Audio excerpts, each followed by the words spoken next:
Eigentlich über den Zweiten Weltkrieg wurde in unserer Familie ziemlich viel gesprochen. So würde ich ein paar Geschichten auswählen.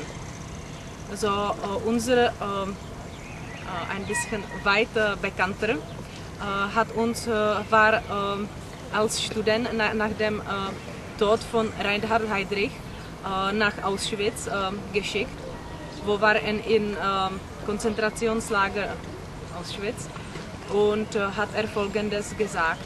Eigentlich er war ziemlich deprimiert von ganzen diesen Aufenthalt und wollte darüber nichts sprechen, was Schreckliches dort erlebt hat. Aber eines hat er gesprochen, wenn er hat gesehen, wie die Leute viel Essen wegschmeißen. Er hat gesagt, dass Essen, was sie dort im Lager bekommen haben, war eigentlich sehr wenige Menge. Am Anfang von seinem Aufenthalt hat er verdorbenes Fleisch bekommen mit einer Schüssel von Sauerkraut. Der war auch oft verdorben. Nach einer Zeit haben die Häftlinge nur diesen verdorbenen Sauerkraut gegessen.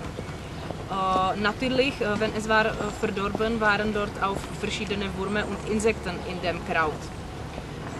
Die anderen Häftlinge haben diese Insekten und Würmer weggeworfen, weil es war ihnen ekelhaft. Aber mein Verwandter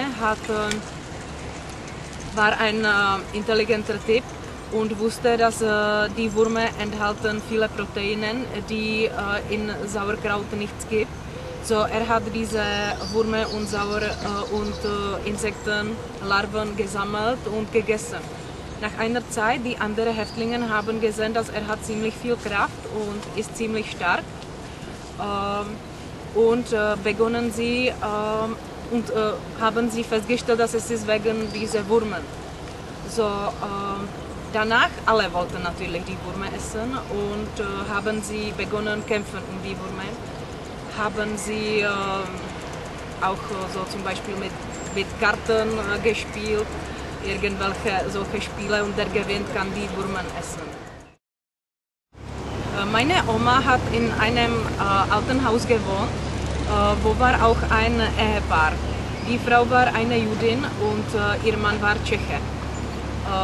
Eigentlich zuerst mussten diese beiden nicht nach Konzentrationslager geschickt wurden, weil es war gemischte Ehe. Sie war Jüdin und er war Tscheche, weil in die erste Reihe mussten nur die Ehepaare, wo beide waren Juden.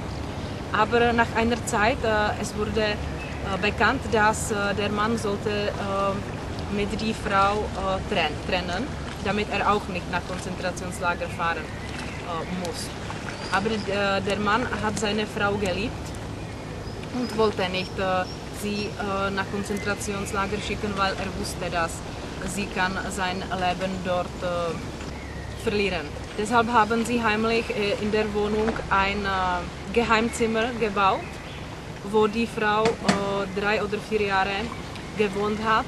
Sie war dort gesperrt, er hat ihr Essen gebracht. Sie musste den ganzen Tag dort gesperrt sein, im Falle, dass jemand kommt, eine Kontrolle zu machen. Und von diesem Geheimzimmer, der hatte natürlich keine Fenster, keine Elektrizität und kein Wasser, konnte sie nur nachts rausgehen und sie musste die ganze Zeit still sein. Damit niemand von dem Haus festgestellt hat, dass die Frau dort gesperrt ist, weil der Ehemann hat gesagt, dass sie ist irgendwie verschwindet, dass sie Angst hatte, dass sie nach Terezin fahren muss. Nach dem Zweiten Weltkrieg hat er ihr natürlich davon gerettet, hat er ihr natürlich davon verlassen. Aber nach einer Zeit hat dieser Mann eine junge Frau sich verliebt in eine andere junge Frau. Diese zwei sind geschieden, aber nach 20 Jahren ist der Ehemann auf Krebs erkrankt. Aber die neue Frau wollte über ihn nicht kümmern. Sie hatte mit ihm getrennt. Aber diese Frau, diese jüdische Frau, hat ihn zurückgebracht zurückgenommen und hat ihn bis letzte Tage seines Lebens mit ihm verbracht und über ihn gekümmert. Wenn die anderen Leute haben gefragt, warum gibst du ihm die zweite Chance, er hat dich verlassen. Sie hat gesagt, dass er hat ihr das Leben gerettet, weil er hat über ihr gekümmert, die ganze Krieg. Und dass er konnte auch natürlich ins Gefängnis kommen oder er konnte getötet sein, weil er ihr geholfen hat. So sie hat gesagt, das ist die kleinste Sache, die ich für ihn jetzt machen kann.